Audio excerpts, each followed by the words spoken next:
നിലമ്പൂരിന്റെ സർവ്വതോന്മുഖമായ വികസനത്തിന് ഒരു അടിത്തറ നമുക്ക് പാകാനാവണം.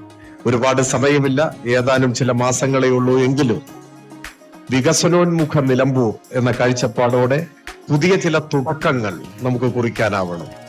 തുടക്കമിട്ടാൽ വളർച്ച സ്വാഭാവികമായി ഉണ്ടാവും. തുടക്കത്തിനുള്ള സമയം ഇപ്പോഴുണ്ട്. 2026 കേരളം ഒരിക്കൽ കൂടി വിധിയെഴുതുമ്പോൾ, തുടർച്ചയായ 3ാം ഭരണത്തിലേക്ക് LDF കടക്കുമ്പോൾ നിലമ്പൂരിന്റെ വികസന തുടക്കത്തെ തുടർച്ചയിലെത്തിക്കാൻ നമുക്ക് സാധിക്കും എന്ന കാര്യത്തിൽ ഒരു സംശയവുമില്ല.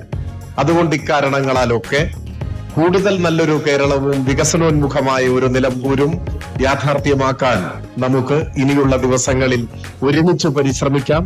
സാധാരണ തെരഞ്ഞെടുപ്പിൽ മത്സരിക്കുന്നത് സ്ഥാനാർത്ഥിയാണ്. എന്നാൽ ഈ തെരഞ്ഞെടുപ്പിൽ സ്ഥാനാർത്ഥി തനിച്ചല്ല മത്സരിക്കുന്നത്. നമ്മളെല്ലാം ഒരുമിച്ച് മത്സരിക്കുന്ന തെരഞ്ഞെടുപ്പായി ഈ തെരഞ്ഞെടുപ്പിനെ നിങ്ങൾ കണക്കാക്കണം.